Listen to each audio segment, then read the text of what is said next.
Pasensya na po kayo, ating mga kaibigan, ating mga kasama sa Airgun. So, ito na po yung bagong offset natin para sa E2K. Ito siya, threaded naman siya. Threaded siya para sa E2K. So, ito dito, kasya kahit na 0.5 na tank. Kahit yung CF tank, kasya rito.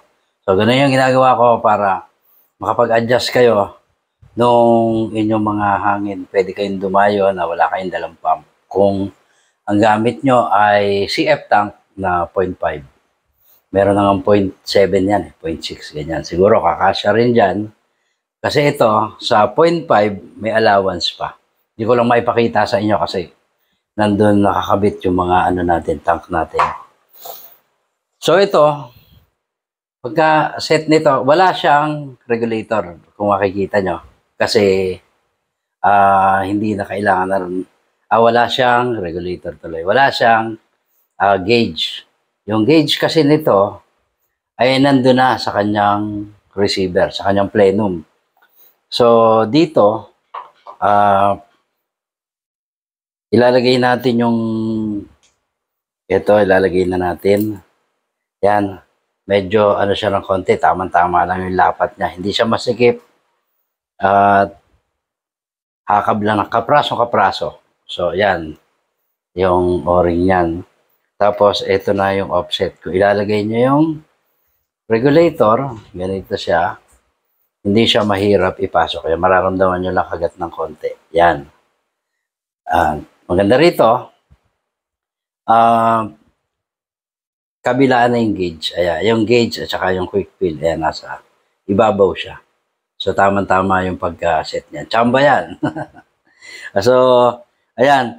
Binubuo, ganyan lang. Hindi nyo kailangan gumamit ng wrench. Ganyan lang siya. Ayan. Kung makikita nyo, ayan. So, maluwag na maluwag yung quick fill. Tapos, kitang-kita. Kasi dito naman dadaan yung barrel niyan. Gano'n. Yan, ang barrel. So, try natin ipakita sa inyo yung may tank naman siya. Kahit tube tank lang to. Ayan. Pang demo lang natin to. Gagamitin natin to pag gawa tayo ng pistol. Tama-tama yan. So, ayan na siya. Sakto-sakto. Yun. Para po yan sa E2K. Yan. So, hindi na natin masyadong hahabaan itong video. Kahit although kailangan 8 minutes pataas yung video para pero okay na to. Importante may video tayo. Yan. So, yun.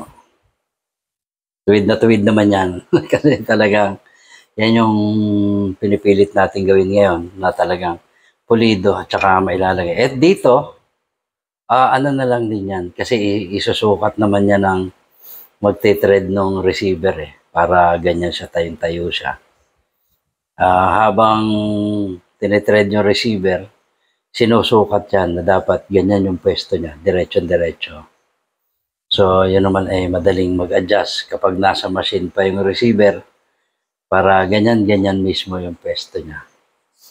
So, hanggang dito na lang. Maraming salamat sa inyong lahat. At talagang gusto ko nang namimiss ko lang yung mag-video para sa inyo.